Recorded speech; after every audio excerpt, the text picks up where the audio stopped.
The golden sunlight stretched across the lush green lawns of the Central Park, where the laughter of children blended harmoniously with the chirping of birds perched high in the trees. It should have been a peaceful day like any other. But for Emily Turner, a 28-year-old police officer, it marked the beginning of a series of events that would change her life forever. Sitting on a wooden bench near the lake, Emily held a cup of coffee she'd just bought from a nearby vendor. She was savoring a rare moment of rest after long, grueling shifts. A firm believer in justice and equality, Emily had joined the police force with unbridled enthusiasm. However, years of working in a high-pressure environment, where justice was sometimes twisted by those she once admired, had begun to erode her idealism. As she gazed absent-mindedly at the shimmering surface of the lake, a distant scream snapped her out of her thoughts. Turning her head toward the sound, she saw a group of 5 or 6 tall teenagers surrounding a small black boy. The group laughed loudly, hurling hateful slurs, while the boy stood trembling, his wide eyes filled with fear. Emily immediately set her coffee cup down and walked briskly toward the group. She wasn't in uniform, dressed casually in a shirt and jeans, but she carried her badge in her pocket. As she got closer, the vile words of the teenagers became clearer. "You don't belong here, kid," one of them shouted venomously. Another raised his hand, seemingly ready to shove the boy to the ground. "Stop!" Emily's voice rang out, firm and commanding. She stepped between the teenagers and the boy, her sharp gaze sweeping over each of their faces. The group turned to her, startled at first, but then one of them sneered. "Who do you think you are to interfere?" Without hesitation, Emily pulled her badge from her pocket and held it up. "Emily Turner, City Police. Would you like me to escort all of you to the station?" The tension in the air was palpable. The teens hesitated, exchanging uneasy glances. One of them opened his mouth to argue, but Emily's unwavering stare silenced him. Finally, the group reluctantly dispersed, muttering threats and curses as they walked away. Emily turned to the boy and crouched down to his level. "Are you okay? Are you hurt?" she asked gently. The boy shook his head, though his eyes remained wary. "I'm fine, thank you." His voice trembled, but a flicker of hope appeared in his gaze. Emily offered him a small smile. "I'm Emily. Can I walk you home?" The boy shook his head again, looking uncertain. "I don't need that. I just want to go home by myself." Not wanting to push him, Emily nodded but decided to follow him from a distance to ensure he got home safely. Emily quietly followed the boy, keeping a safe distance to avoid making him uncomfortable. He walked quickly along the brick paths of the park, his small shoulders hunched as if trying to make himself invisible. Emily noticed that the boy wasn't just afraid of the group of teenagers. He carried a deeper, more profound fear. After about 10 minutes, the boy stopped at an isolated bus stop. Emily approached cautiously, trying to engage him in conversation. "What's your name? If you need help, I'm here for you." The boy remained silent for a long moment before finally responding. "I'm Caleb." Emily nodded, trying to make him feel safe. "Caleb, I just want to make sure you're not in danger anymore. Can I talk to your parents?" At this, Caleb's face turned pale, and he shook his head frantically, his voice trembling with panic. "No, don't tell my dad. I don't want him to know about this." Emily was startled by Caleb's strong reaction, but she chose not to press him.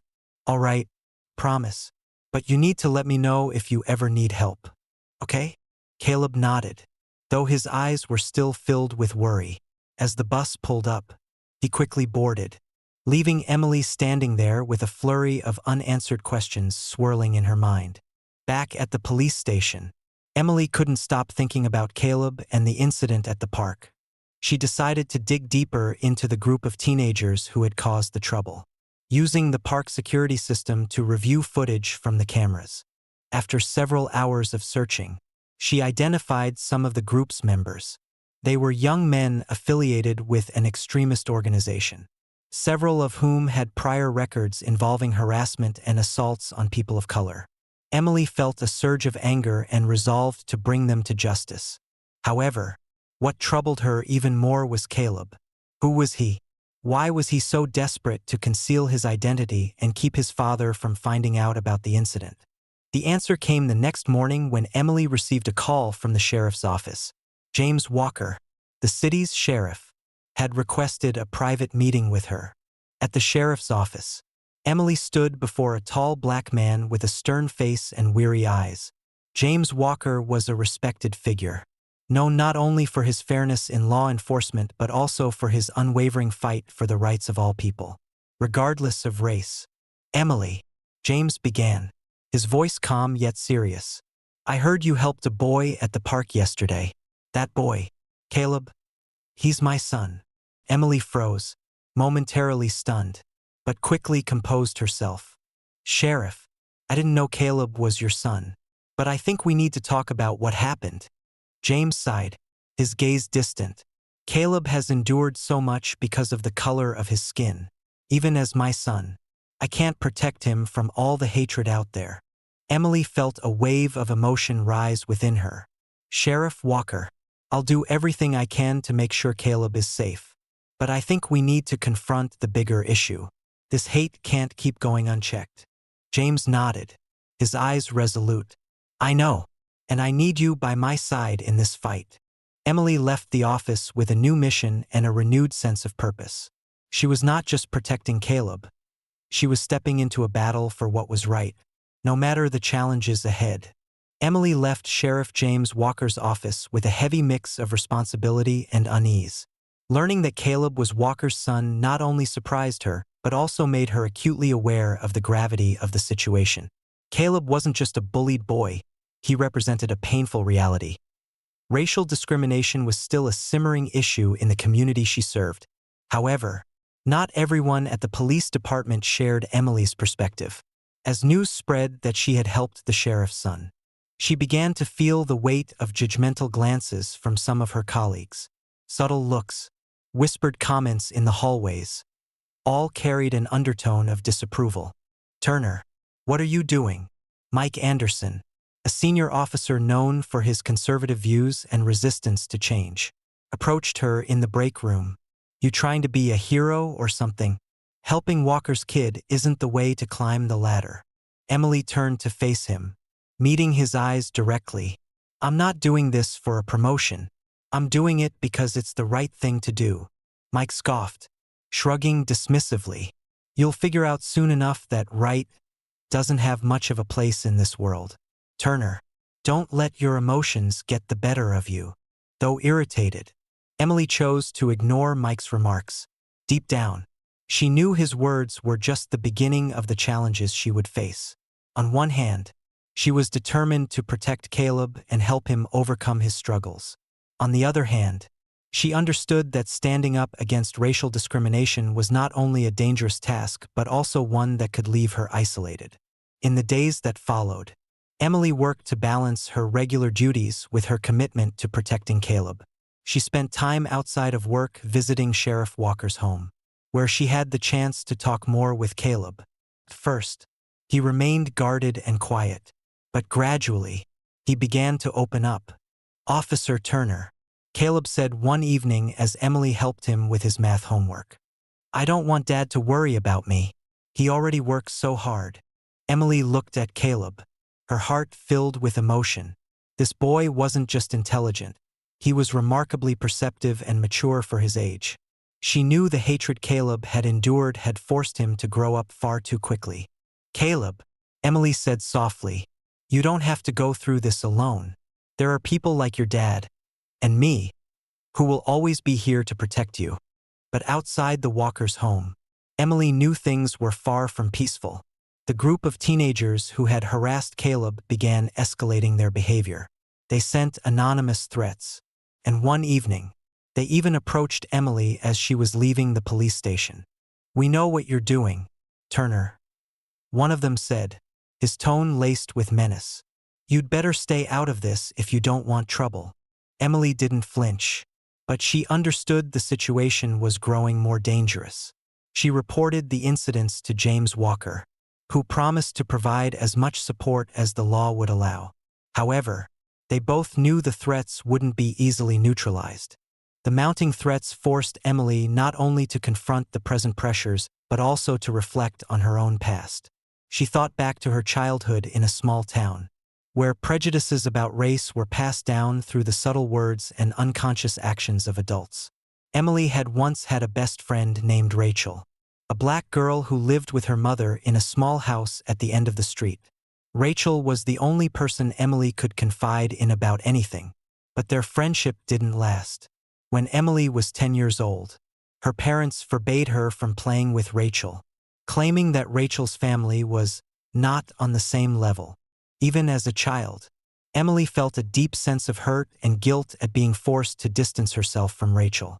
That memory became a powerful motivator for her decision to become a police officer, a career she believed could help her bring justice and fairness to everyone, regardless of their race or background. Over the years, however, the harsh realities of the job had dulled that idealism. Now, faced with Caleb's case, Emily felt as though she had a chance to make amends for the mistakes of the past and to reignite the values she once held so strongly. One morning, as Emily stepped out of her apartment, she found a crude message scrawled across her car door: "Stay out of this before it's too late." Below it was a drawing of a gun, painted in red. A chill ran down Emily's spine. This was no longer harmless intimidation, it was a serious warning. She immediately reported the incident to her superiors, but their response was dismissive. "Turner, this might just be a prank. Don't make a big deal out of it," her supervisor said, unwilling to be brushed aside. Emily decided to take matters into her own hands to ensure Caleb's safety. She convinced James Walker to install additional surveillance cameras around his home and urged Caleb to avoid going out alone. What Emily didn't anticipate was that the danger was closing in on her as well. One evening, as she was driving home, she noticed a large truck following her. At first, she thought it was a coincidence, but when the truck accelerated and began trying to force her off the road, Emily realized she was being chased. Using her training as a police officer, Emily skillfully evaded the pursuer. The incident only strengthened her resolve. "If they think I'll back down, they've underestimated me," Emily thought to herself. She returned home, exhausted but determined, despite knowing the road ahead would be fraught with challenges. Emily also knew there was no turning back, not just for Caleb, but for herself and the values she was fighting to uphold.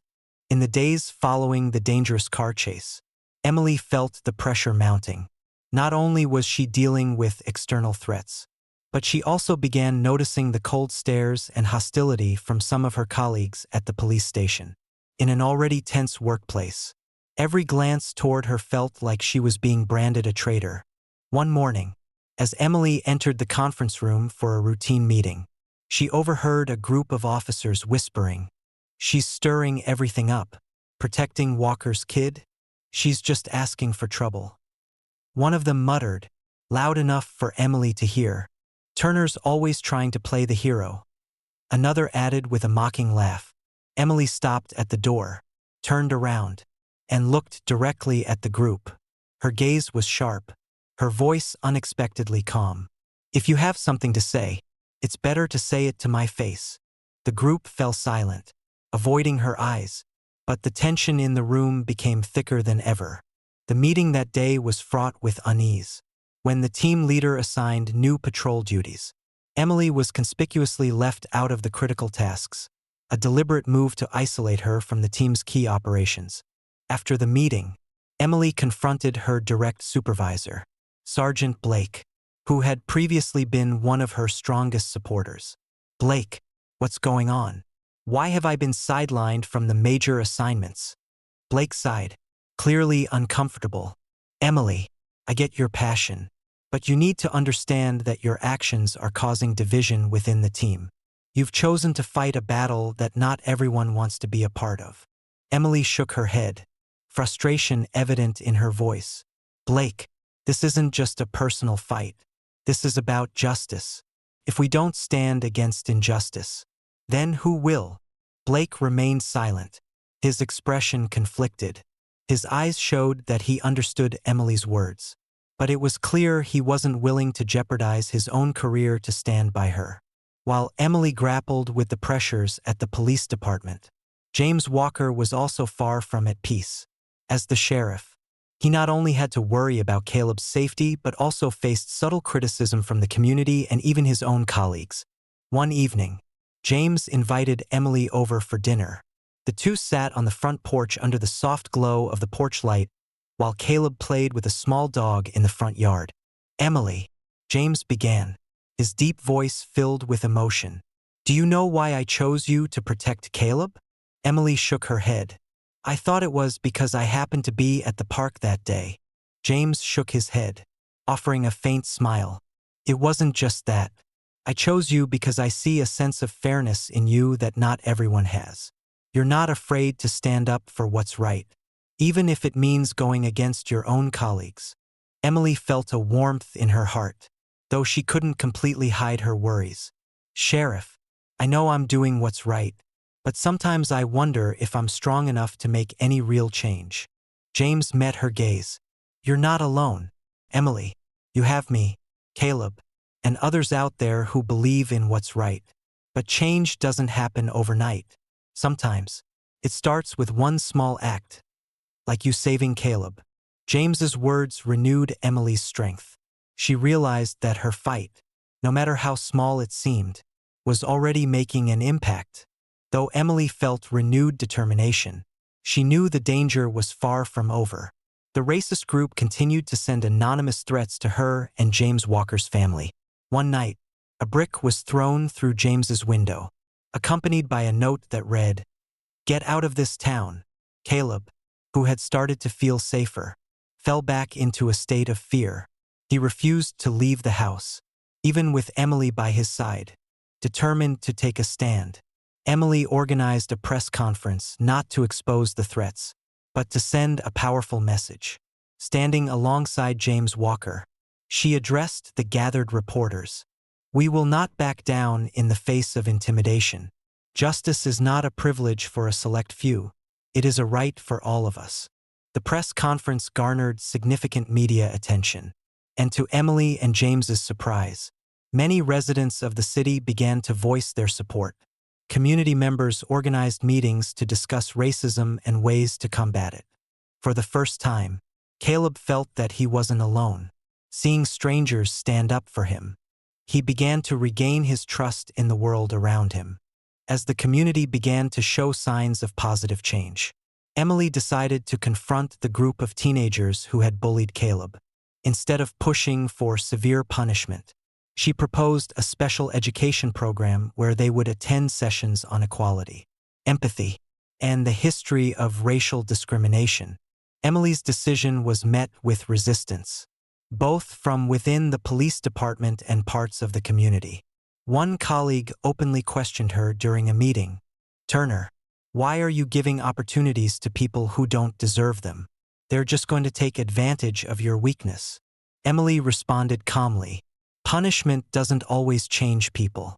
If we don't teach them to understand their mistakes, we're just pushing them further down the wrong path." The education program was launched, and during the first few sessions, the teenagers were dismissive and even mocked the initiative. But after a few weeks, some of them began to change.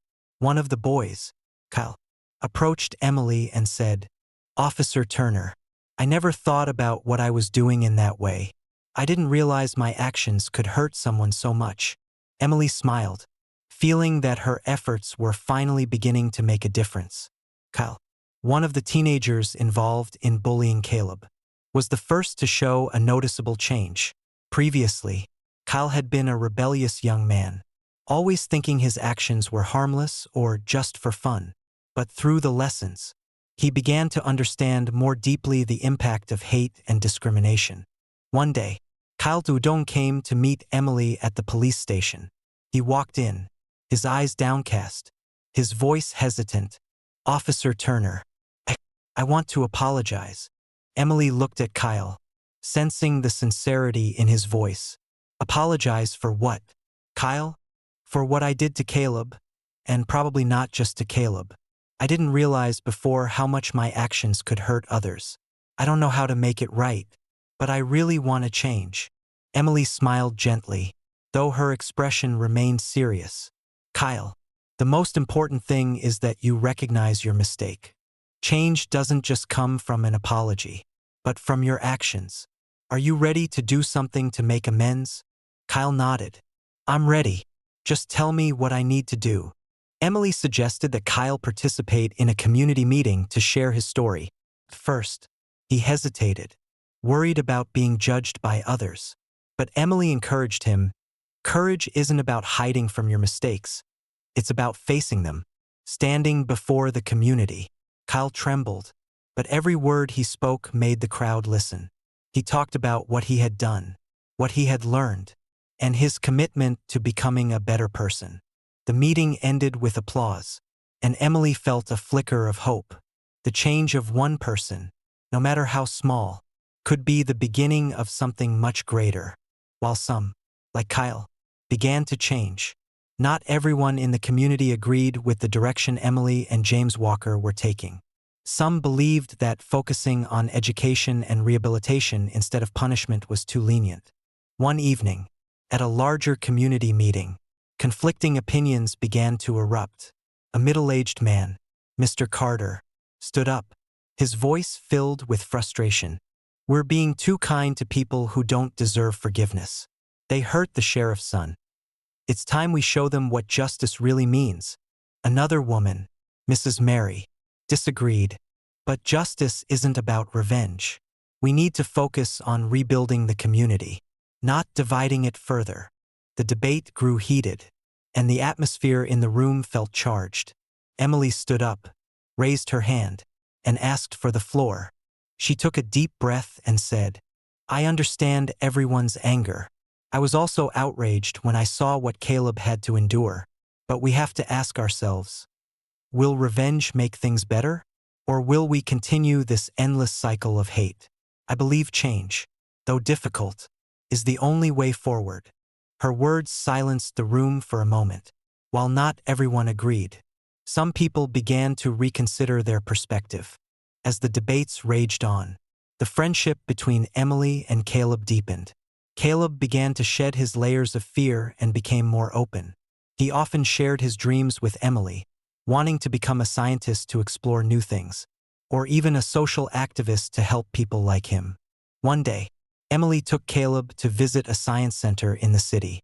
They spent the whole morning exploring exhibits on the universe, biology, and technology. Caleb, his eyes shining, pointed at a model of a spaceship and asked, "Officer Emily, do you think I could become a scientist and work for NASA?" Emily smiled, bending down to look at him. "Caleb, I believe you can do anything you want, as long as you don't give up. Don't let anyone tell you that you can't, okay?" Her words became a powerful motivator for Caleb. He started joining science clubs at school and even convinced his dad to let him enter a robotics competition. Caleb's newfound confidence spread to those around him. He became a living example of resilience, inspiring many of his peers. Despite the positive progress, danger still lurked. One night, as Emily was driving Caleb home after a study session, a large truck suddenly barreled toward them from behind. Emily quickly realized this wasn't an accident. She and Caleb were being targeted. "Get down, Caleb," Emily shouted, trying to swerve to avoid the truck. The truck kept chasing them, attempting to force Emily's car off the road. But with her skilled driving, Emily remained calm and steered Caleb onto a narrow road where the truck couldn't follow. Once they were safe, Emily immediately called James Walker, who quickly dispatched a police team to the scene. Caleb, though terrified, remained remarkably calm. He gripped Emily's hand tightly and whispered, "You saved me again. Thank you." Emily turned to Caleb, her eyes filled with tears. "Caleb, I promise you I will always be here to protect you, no matter what happens." The attack made everyone realize that Emily and James's fight wasn't just about justice. It was about survival, but it also strengthened their resolve. Emily knew she couldn't back down because of Caleb, because of James, and because of the values she was fighting to protect. The sudden attack left a lasting impact on both Emily and Caleb. Sheriff James Walker immediately tightened security measures, assigning additional guards for both his family and Emily. However, a sense of fear lingered in their hearts. Emily, despite being a strong person, couldn't deny that this time, she had come dangerously close to harm. In the days that followed, Emily had to take time off work to recover both physically and mentally. Sleepless nights became frequent, and she kept dreaming of the truck charging toward her and Caleb. But instead of letting fear overpower her, Emily decided to turn it into motivation to keep fighting. During her time off, Emily spent more time with Caleb and the Walker family. One afternoon, as they sat on the front porch of the Walker house, Caleb suddenly said, "Officer Emily, I've been thinking a lot about what happened the other day. I don't want to be afraid anymore. I want to do something to change things." Emily was surprised by Caleb's courage. "What do you want to do, Caleb?" "I want to talk to my friends at school about what happened. I want to help them understand that we shouldn't hate each other just because we're different." Emily's heart warmed. Caleb, though only 12 years old, had shown maturity and courage far beyond his years. She knew that it was Caleb, not anyone else, who was the most living proof of the change they were striving to achieve. As Caleb prepared to share his story, Emily and the police team worked tirelessly to track down those responsible for the attack. After several days of investigation, they finally identified the members of the group. This wasn't just a gang of young troublemakers. It was part of an extremist organization operating covertly in the area. James Walker decided to organize a raid, with Emily's participation. When the police team stormed the organization's secret headquarters, they discovered numerous documents, weapons, and evidence of other planned attacks. The leaders of the group were arrested, and the incident quickly became breaking news across the city. The raid was not only a legal victory but also a powerful message to the community. Hatred would not be tolerated. Emily felt a sense of relief knowing that Caleb and the Walker family would finally be safe. However, Emily knew that capturing the enemies was not the end. She still had a bigger mission ahead, helping to rebuild the community. With the support of James Walker, Emily began to roll out a series of educational programs and workshops aimed at raising awareness about equality and inclusion within the community. These workshops were not only for teenagers but were also extended to adults, especially those who had held deep-seated prejudices. With his father's approval, Caleb started sharing his story at schools across the city. He spoke about what he had gone through, from being bullied to the incident at the park, and the changes in his mindset after meeting Emily. At one of the talks at a school, Caleb ended his speech with the words, "We might be different, but that doesn't mean we have to be afraid or hate each other. Officer Emily taught me that real strength is when we dare to stand up for what's right, even when it's the hardest thing to do." Caleb's words touched the hearts of many. After the talk, several students approached Caleb, saying they wanted to join in his efforts to help build a better school environment. Meanwhile, Kyle, the young man who had once bullied Caleb, became one of the strongest supporters of these educational programs. Kyle even volunteered to host a large workshop, where he shared his own story of change. On a beautiful morning, Emily, Caleb, and James Walker stood together on the grassy field in the park, where everything had started. They organized a community event, with hundreds of local residents in attendance. The park was decorated with banners carrying messages of love and inclusion, while children played freely on the grass.